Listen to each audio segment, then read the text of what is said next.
하나님은 예배를 통하여서 여러분을 만나 주시는 분이십니다. 성도가 하나님의 얼굴을 배울 때에, 예배에 나아갈 때에 빈손으로 나아가지 않아야 된다. 그렇게 출애굽기 34장 20절에 기록을 하고 있습니다. 왜 하나님 앞에 나아갈 때에 빈손으로 나아가지 않아야 할까? 빈손이라고 하는 그 단어의 의미에는 빈 그릇, 빈 항아리, 그 왜 기도원의 300명의 용사들이 빈 항아리에다가 횃불을 감추고 뭐 이러는 내용 할 때 그 비어 있는 항아리의 의미가 바로 빈손이다, 그런 의미예요. 또 룻기서 1장 21절에도 이 같은 내용이 나오는데, 그 룻기서 1장 21절에서는 나오미가 고백하는 거예요. 그 나오미가 가나안 땅에 있을 때에는 어떠한 상태로 있었는가, 그런데 그가 모압 땅으로 갈 때 가서 어떠한 상태가 되었는가를 보여주고 있어요. 읽어보겠습니다. 가나안 땅에 있을 때 시작. 풍족하게 나갔더니 여호와께서 내게 돌아오게 하셨느니라. 여호와께서 나를 징벌하셨고 전능자가 나를 괴롭게 하셨거늘 너희가 어찌 나를 나오미라 부르느냐. 이 나오미라고 하는 그 이름의 뜻은, 이 나오미는 나의 기쁨이다, 하나님의 기쁨이다, 그런 의미를 가지고 있는 거예요, 나오미가. 그런데 이 나오미가 본래는 어떠한 삶을 살았느냐 하면 풍족했다 그랬어요. 그 풍족한 중에 살았는데 모압 지방에 가면서 모압 지방에서의 생활 동안에 어떻게 되었다고요? 내가 비어서 돌아오게 되었다. 저 두 번째 줄에 비어서 돌아왔다는 게 이제 그 빈 항아리, 빈손, 빈 그릇, 그런 의미로 비어 돌아왔다. 그래서 가나안 땅에 본래 있을 때에는 하나님의 풍족함이 있었는데 모압 땅에 가서 사는 동안에는 그냥 다 사라지고 없어지고 비게 되었다. 비고 비게 되었다. 남편도 죽고 자식들도 죽고 뭐 다 죽은 상태로서 그렇게 비어서 빈손으로 돌아오게 되는 것을 표현할 때 소개를 하고 있어요. 또 성경에서는 이제 이 나오미의 이야기를 통하여서 가족이 없이 돌아오게 되었다, 그런 의미도 있어요. 빈손으로 온다는 의미 속에는. 자, 그래서 이제 성경에서 하나님 앞에 나올 때는 빈손으로 나오면 안 된다, 빈 그릇으로 나오면 안 된다. 그럼 하나님께 나올 때마다 손에 뭔가가 있어야 된다는 거예요. 그릇에 뭔가가 담겨 있어야 된다는 거예요. 여러분은 오늘 하나님 앞에 나올 때에 무엇을 가지고 나왔습니까? 우리가 평소에 하나님 앞에 나올 때 생각 없이 나온단 말이에요. 물론 이제 우리 금요일 날은 기도회니까 기도하러 나오는 거예요. 그런데 이제 예배라고 했을 때에는 그 예배의 의미에는 꼭 예물이 있어야 된다는 거예요. 요즘은 이제 예배라고 하는 말을 뭐 아무데고 그냥 예배 갖다 붙이잖아요. 그런데 그 예배라고 했을 때에는 꼭 예물이 있어야 돼. 하나님 앞에 나올 때에는 예물을 가지고 나오라는 거야. 빈손으로 나오지 말고. 그럼 부담되죠. 교회 올 때마다 돈 가지고 오라면 부담되잖아요. 새벽에 올 때도 돈 가지고 와라, 금요일 올 때도 돈 가지고 오라, 수요일 올 때도 돈 가지고 와라, 일요일 올 때도 돈 가지고, 교회가 돈 한다. 아이고, 나 교회 못 다니겠다, 그럴 거예요. 누구나 다 그렇게 느낌을 가지게 되죠. 그런데 성경은 하나님 앞에 나올 때 빈손으로 오지 말래요. 그러면 그 빈손으로 오지 말라고 하는 의미가 무엇일까? 왜 그런 내용을 지금 성경에서 말하고 있을까? 오늘 미가서 선지자가 이야기하고 싶어하는 내용이 뭐냐면, 그 당시에 많은 사람들이 하나님 앞에 나갈 때 이 고민을 하면서 나갔단 말이에요. 내가 오늘 하나님 앞에 무엇을 가지고 나갈까? 대제사장이나 지도자들, 왕들뿐만 아니라 백성에게 이르기까지 그 이스라엘의 모든 사람들이 하나님 앞에 나갈 때 이 고민을 했어요. 내가 무엇을 가지고 하나님 앞에 나아갈까? 여러분은 하나님 앞에 나올 때마다 무엇을 가지고 나오십니까? 여러분은 고민도 안 하고 그냥 나오시지 않습니까? 미가서가 얘기하는 것은 이스라엘 백성들이 하나님 앞에 제사를 드려야 하는 백성으로서 하나님 앞에 나아갈 때마다 이 고민을 했다는 거예요. 무엇을 가지고 나아갈까? 어떤 사람은 막 즐거운 마음에서 무엇을 가지고 나갈까? 이것도 있고 이것도 있고 이것도 있고 여기서 무엇을 가지고 나갈까? 어느 게 더 좋을까? 막 이렇게 고민하는 사람도 있을 거예요. 그런데 반대로 고민하는 사람도 있을 거예요. 그런데 정말 가지고 갈 것이 없어가지고 너무 힘들어서 무엇을 가지고 갈까? 헌금할 때 헌금한 바구니 더러울 때 손 안 집어넣으면 너무 힘들어서 이제 헌금할 돈이 없어 교회 못 나온 사람이 있을까요? 없을까요? 다른 동네 가면 많이 있답니다. 그래서 나중에 돈 많이 벌면 교회 가겠다고. 여러분, 성경에 이스라엘 백성들이 매번 이 고민을 했다고 하는 사실이에요. 무엇을 가지고 하나님 앞에 나아갈까? 그래서 어떤 사람은 이런 생각을 했다. 먼저 1년 된 송아지를 가지고 나아갈까? 여러분, 하나님 앞에 비둘기 이런 거, 또 양 이런 거 가지고 나가는 것은 보통 사람들이 가지고 나가는데, 소를 가지고 간다는 것은 좀 특별한 거예요. 그것은 이제 제사장이나 왕이나 이렇게 높은 지위에 있는 사람들이 그 힘껏 능력껏 가지고 갈 때 소를 가지고 가는 거야. 그리고 일반 사람들은 양을 가지고 가고, 또 아주 가난한 사람들은 새를 가지고 가고 이런 식으로. 그래서 1년 된 송아지를 가지고 간다고 하는 것은 정말 내가 뻔때나게 헌금을 해야 되겠다. 그렇게 해서 아주 봉투 두꺼운 거 가지고 오는 그런 정도. 그 사람들은 그렇게. 왜냐하면 여러분, 내가 1년 된 송아지를 가지고 갈까, 뭐를 가지고 갈까 이렇게 고민할 때에 어떤 사람들은 이걸 막 자랑하고 싶어서 고민하는 사람도 있을 것이고, 이걸 어떻게 몰래 오른손이 하는 거 왼손이 모르게 어떻게 하면 내가 한 거 아닌 것처럼 이걸 이럴까, 여러 가지 고민을 할 수 있을 거예요. 자, 이렇게 1년 된 송아지를 드린다고 하는 거의 의미는 창세기 15장 8절에서 9절에 나타나고 있어요. 창세기 15장 8절에서 9절 내용에 보면 이제 이 송아지를 드린다고 하는 것은 언약을 상징하는 거예요. 언약의 의미를 가지고 있다는 거예요. 그가 이르되 주 여호와여, 내가 이 땅을 소유로 받을 것을 무엇으로 알리까? 여호와께서 그에게 이르시되 나를 위하여 3년 된 암소와 3년 된 염소, 3년 된 숫 양과 산비둘기와 집비둘기 새끼를 가져올지나.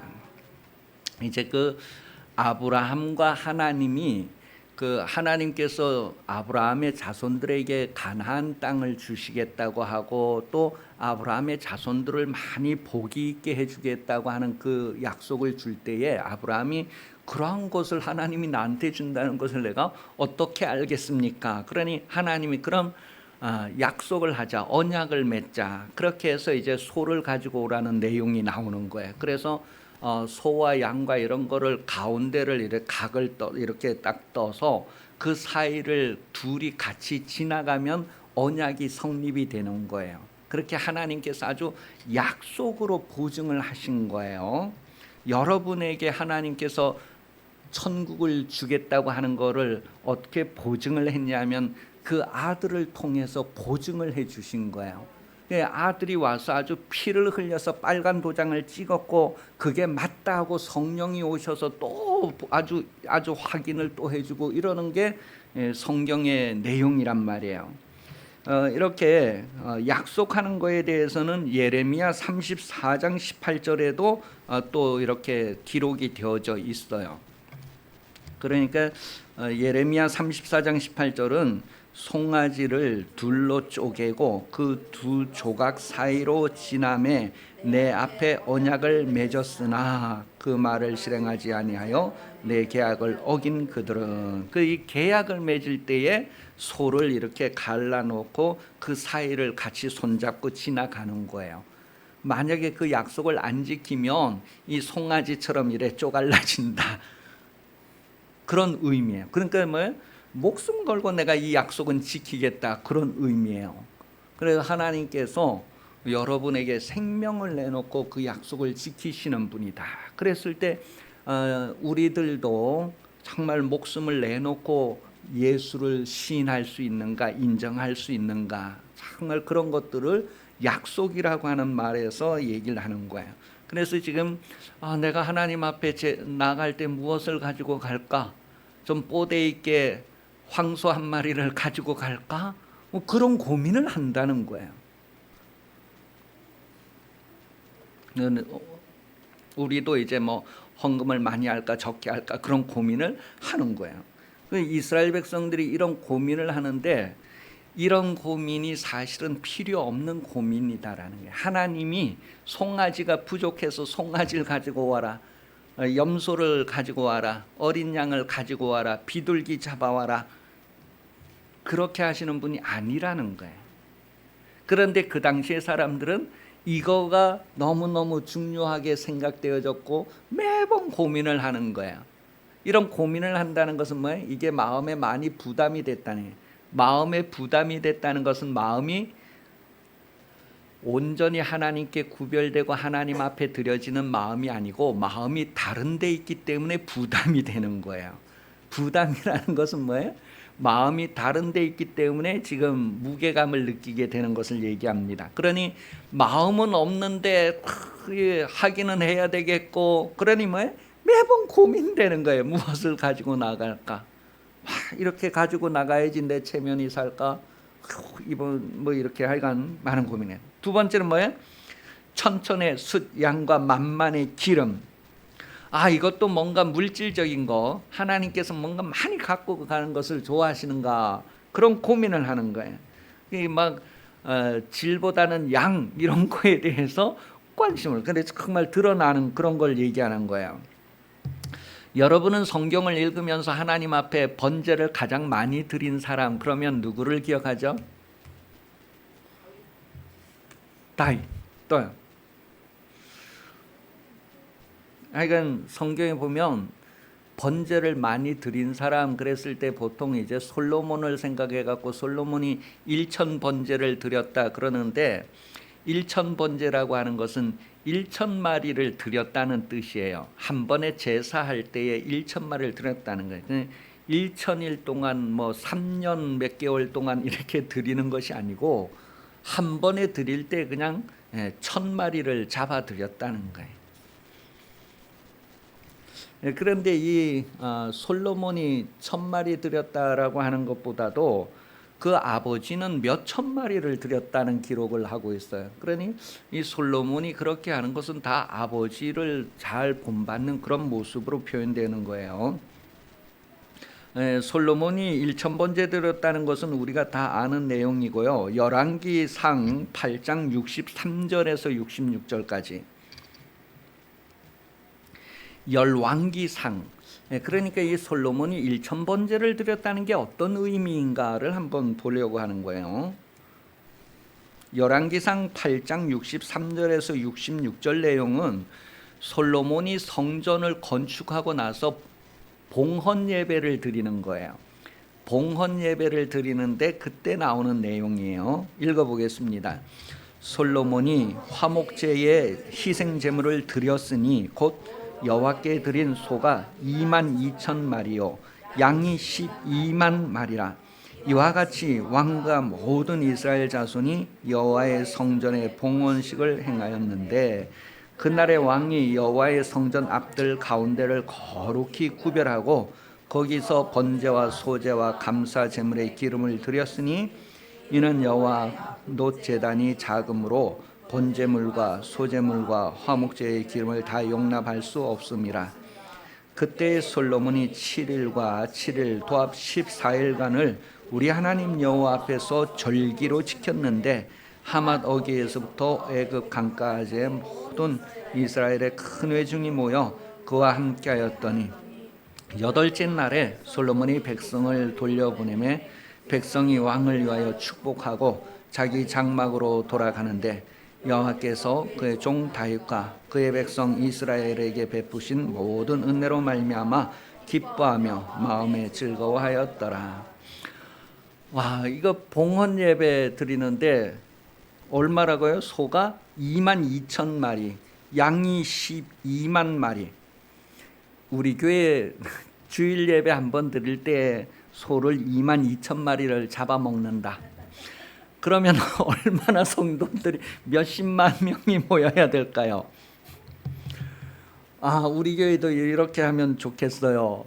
주일날 식사하는 사람들이 소고기를 먹는데 22,000마리를 도축해 갖고 먹는 성도들이 모이면 좋겠어요. 아멘을 안 해서 먹은 것 같아요. 와, 우리가 비록 20명이 모여도 22,000마리를 먹는다고 하는 감동이 있어서 하나님이 이렇게 부여하시고 나는 것을 누리는 것을 실감하는 그런 예배의 삶을 살면 좋겠어요. 지금 이 솔로몬이 성전을 건축하고 이 앞장에서는요, 그 열왕기상 7장에서는 기도하는 내용이 나와요. 하나님, 성도들이 나가서 사업을 하다가 사업을 실패하고 와서 여기 와서 막 기도하거든 새로운 사업 문을 열어주시고, 싸움박질 하러 나갔는데 패해갖고 막 폐잔병이 돼서 여기 와서 막 울면서 기도하거나 하나님 다시 일으켜 주셔서 다음 전쟁에는 이기게 해주시고, 농사를 지었는데 깐부기가 나고 막 병이 들어서 농사를 다 망쳤을 때 여기 와서 기도하거든 다음에는 풍년이 들게 해주시고, 막 그런 얘기를 확 기도하는 내용이 이 앞에 장에 나와요.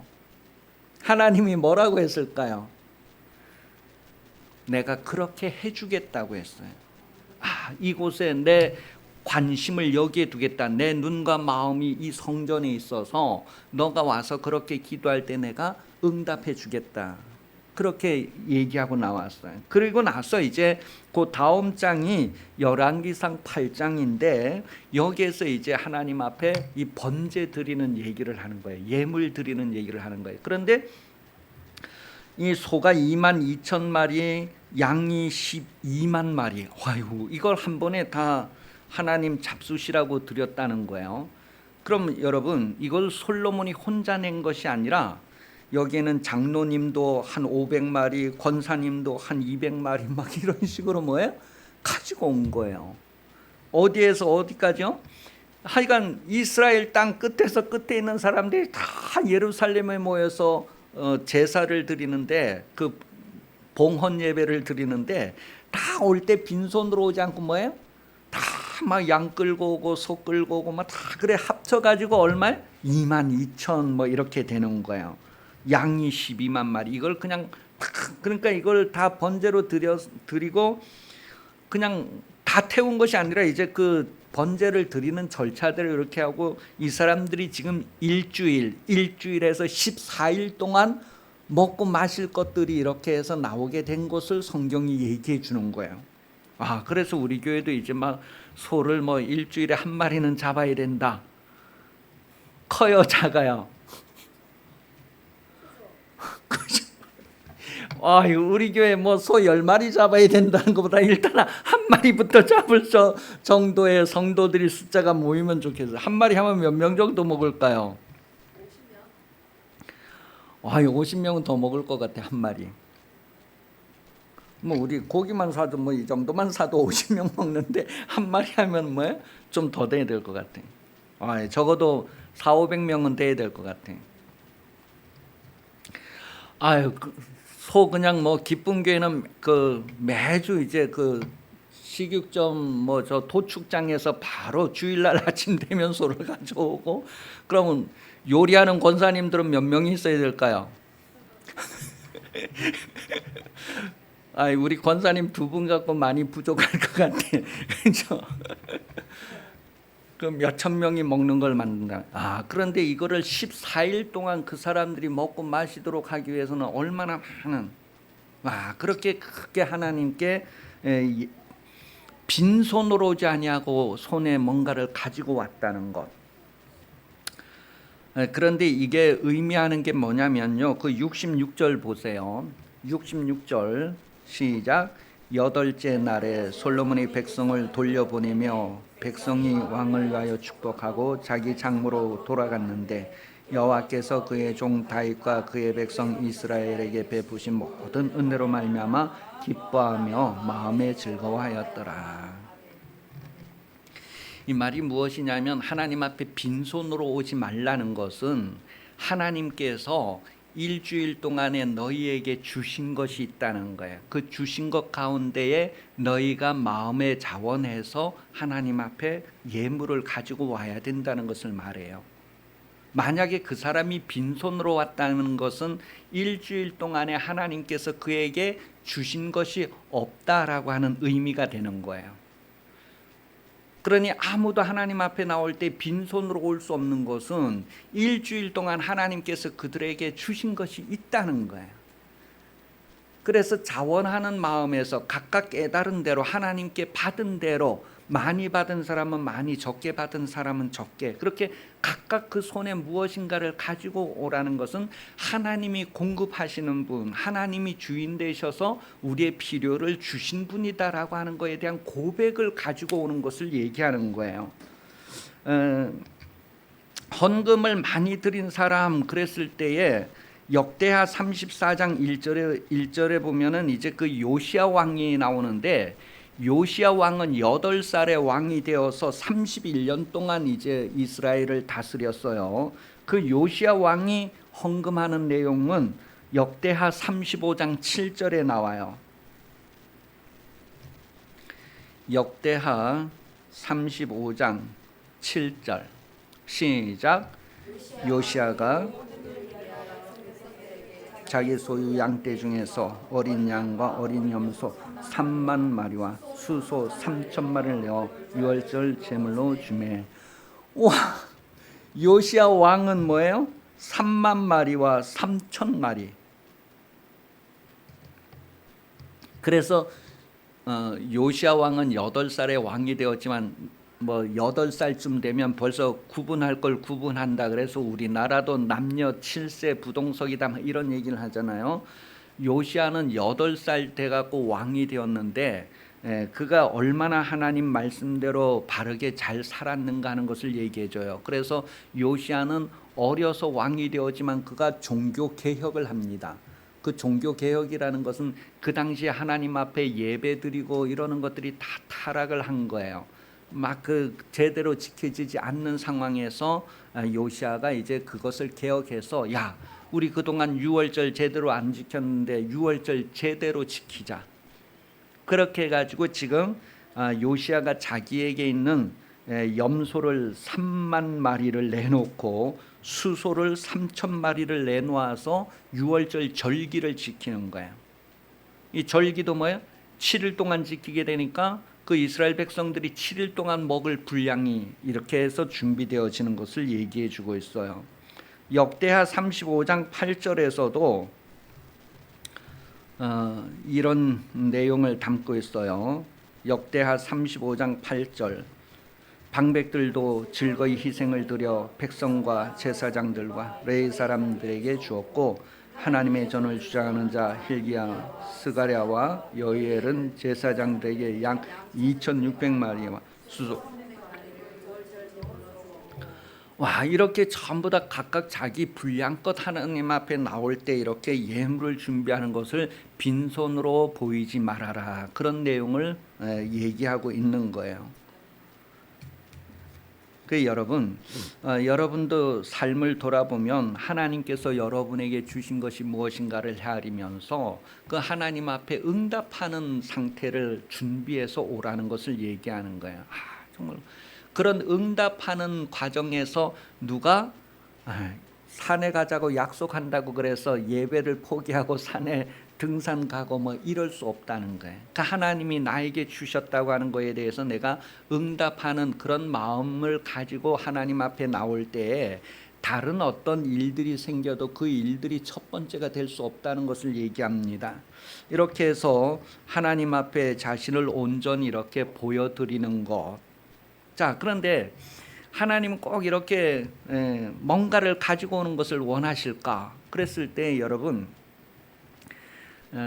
여러분도 명절을 지내보셨잖아요. 명절날 자손이 한 100명 정도 있다. 그랬을 때 명절날 100명이 오는데 이 100명이 다 뭔가 바리바리 싸들고 막 돈 가지고 오는 것보다도 뭐예요? 거기에서 빠지지 않는 것을 부모가 원하는 거예요. 명절 때 되면 객지에 나가서 이렇게 해서 막 뭐 돈 벌었다고 해서 선물을 사오고 이래 하는데 선물을 못 살 정도로 어려운 삶을 살고 있는 사람이 나는 이번에 얼굴을 못 보겠다고 안 오는 것, 빈손으로라도 오는 것. 그랬을 때 부모가 기뻐하는 것은 그 얼굴을 보는 것이 어떤 예물보다 더 기쁨이 된다는 것을 우리가 우리의 삶의 경험에서 깨닫게 되는 거예요. 그것처럼 하나님 앞에 나올 때에도 각각에게 주신 형편에 따라서 그 형편에서 내가 마음을 하나님께 내어놓고 내 삶의 고백을 내어놓는 것이지 꼭 물질 가지고 오라는 게 아니란 말이에요. 그 정도로 하나님께 대해서 마음이 있고, 하나님 내가 요즘은 이렇게 어려워요, 하나님 요즘은 내게 이렇게 잘해 주셨네요, 이렇게 각자 고백이 다른 거예요. 그래서 그런 고백을 가지고 오는 것, 그게 바로 빈손으로 오지 않는 것이다 라는 것을 성경은 말하고 있어요. 그러니 돈 없는 사람도 오고 돈 있는 사람도 오고 각각 하나님 앞에 정말 하나님이 자신에게 주신 것을 고백하는 그런 내용을 가지고 오라는 것을 성경은 말하고 있습니다. 출애굽기 3장 21절 22절.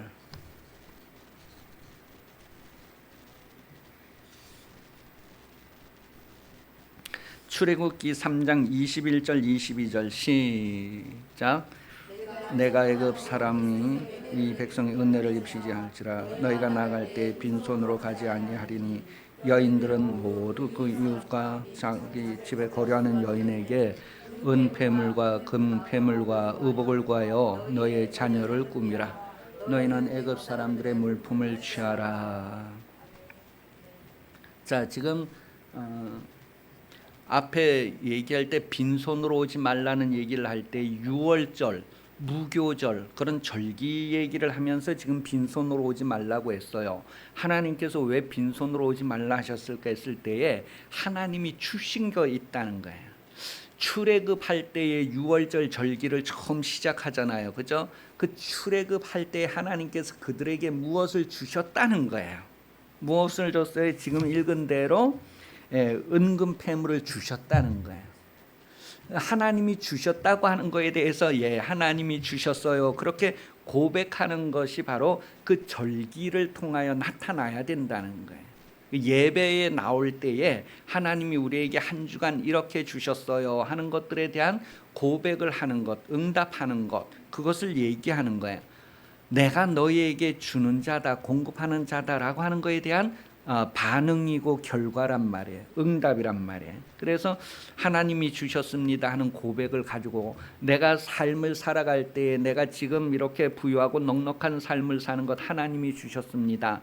내가 지금 실패하고 좌절되고 너무 힘든 것 하나님 앞에 그렇게 행하여 징계 중에 있습니다. 그런 고백을 그대로 하나님 앞에 가지고 나오는 것을 얘기합니다. 하나님이 뭔가를 주셨다는 거예요. 그런데 하나님은 긍휼이 많으셔서 또 자신이 잘못한 것을 돌이키고 깨닫는 이들에게는 다시 회복해 주시는 것. 그럼 또 하나님 그렇게 삶의 하나님과의 관계에서 고백하는 것을 성경 얘기해요. 그래서 빈손으로 나오지 말라 그런 거예요. 그 다음에 또 사람들이 고민하는 것 중에 하나가 뭐냐면 내가 맏아들을 드릴까 하는 표현이 나오잖아요. 그 오늘 본문에 보면 1년 된 송아지를 드릴까, 천천의 숫, 양 만만의 강물 같은 기름, 그런 걸 얘기하면서 또 하나 나오는 것은 뭐예요? 내 허물을 위하여 내 맏아들을 내 영혼의 죄로 말미암아 내 몸의 열매를 드릴까? 그렇게 7절 마지막 부분에 쭉 표현되어져 나오잖아요. 이 맏아들을 드린다라고 하는 것은 처음 난 것, 태에서 처음 난 것, 그 출애굽기 13장 2절에 나오는 내용이에요.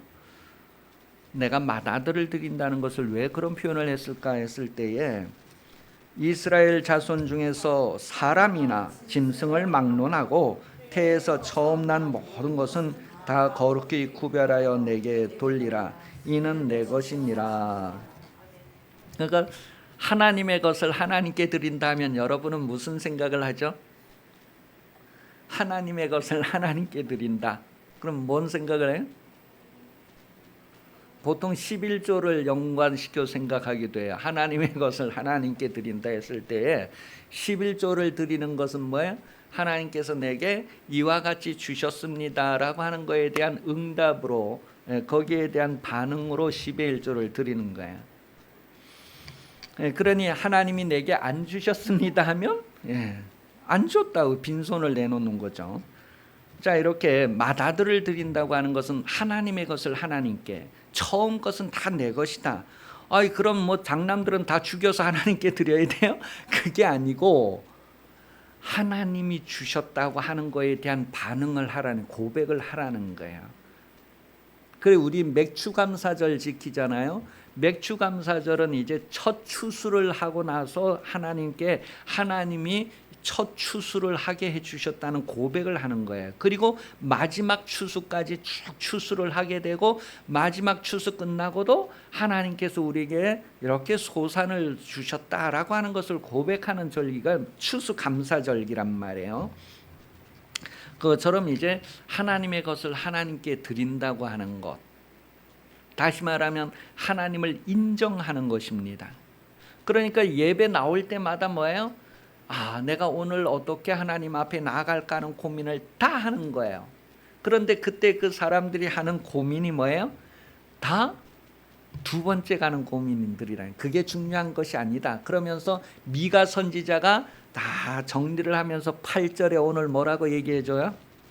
그런 것들보다 더 하나님이 좋아하시는 것이 무엇이냐, 그것을 8절에 얘기해 주는 거예요. 사람아, 주께서 선한 것이 무엇임을 내게 보이셨나니 여호와께서 내게 구하시는 것은 오직 정의를 행하며 인자를 사랑하며 겸손하게 내 하나님과 함께하는 것이 아니냐.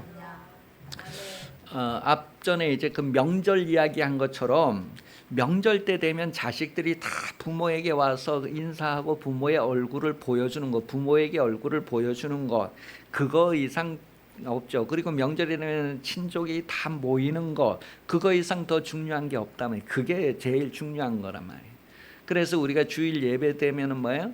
성공한 사람, 실패한 사람, 뭐 기쁜 사람, 슬픈 사람 다 모여가지고 하나의 혈족이라는 것, 한 교회 주님의 몸이라는 것, 그걸 다시 한번 확인하고 다시 세상을 향하고 하는 게 바로 주일날 예배의 의미가 있다는 것을 얘기해요.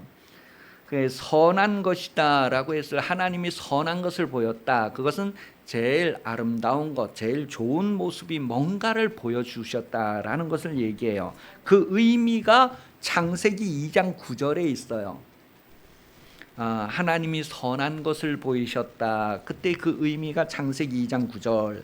여호와 하나님이 그 땅에서 보기에 아름답고 먹기에 좋은 나무가 나게 하시니 동산 가운데에는 생명나무와 선악을 알게 하는 나무도 있더라. 그게 하나님 보시기에 아름답다, 하나님 보시기에 좋았더라, 그대로 되니라, 그대로 되니라, 그런 상태를 선한 상태라, 좋은 상태다, 그렇게 얘기해요. 하나님께서 그렇게 만족하시고 그렇게 좋은 상태라고 보시는 게 무엇인가 했을 때에 다음에 나오는 거죠. 뭐라고요? 하나님께서 구하시는 것은 정의를 행하며 그랬어요. 정의를 행하며. 이 정의라고 하는 것은요, 자기를 위함도 아니고 하나님의 일을 위해서 하는 것을 정의라고 해요. 이 의미가 열왕기상 3장 11절에 나와요. 정의가 뭘까? 다 같이 시작. 이에 내가 이것을 구하도다. 자기를 위하여 장수하기를 구하지 아니하며 부도 구하지 아니하며 자기 원수의 생명을 모멸하지도 아니하며 오직 송사를 듣고 분별하는 지혜를 구하였으니. 이 솔로몬이 아주 자기는 아이라고 표현하면서 젊은 나이에 왕이 되었는데, 왕에게 있어서 중요한 일이 뭐냐면 재판하는 일이란 말이에요. 그 당시에는 이 행정부하고 그 사법부가 같이 있었어요. 그러니까 왕이 재판도 하고 이런 걸 했단 말이야. 그런데 이 왕이 재판하는데 필요한 지혜를 달라고 하는 것, 그것이 바로 미시파트라고 하는, 그게 바로 정의라고 하는 거야. 이 솔로몬이 음과 금을 구한 것도 아니고 원수 갚아달라는 걸 구한 것도 아니고 뭐 하여간 막 위대한 뭐 명예를 구한 것도 아니고 미시파트를 구했다는 거야. 미시파트, 정의. 하나님의 백성들을 바르게 판결해 줄 수 있는 그 정의를 구하였다니. 그래 하나님께서 그게 마음에 들어서 이제 너가 구하지 아니하는 부귀영화를 다 주겠다 그렇게 하신 거예요. 그러니까 오늘 성도들도 뭐예요? 이 세상에 살면서 하나님의 정의를 구하게 될 때 하나님이 다른 것 다 준다고 하는 것. 아니 하나님이 그거 나인데 준다는 말이 어디 있어요? 이 성경 말씀을 나에게 하시는 말씀으로 받으면 됩니다. 신명기서가 그것을 얘기해 주고 있어요. 신명기서 8장에서 10장을 읽어보면 이 약속은 여기에 있는 사람뿐만 아니라 여기 없는 사람들에게까지도, 그 시대 사람들뿐만 아니라 여기 없는 사람들까지도 포함된다는 것을 얘기해 주고 있어요. 하나님이 얼마든지 부르시는 사람들이 깨닫고 이것을 자기에게 하시는 말씀으로 아멘 하면 된다는 거예요. 그리고 그 말씀이 자기에게 이루어지기를 구하는 거예요. 자, 정의를 구하는 삶이에요. 솔로몬은 하나님의 정의를 구하였대요. 그 다음에 인자를 사랑하며, 이 인자를 사랑한다는 말은 허물을 가려준다, 허물을 덮어준다, 그런 의미에서 인자를 사랑한다.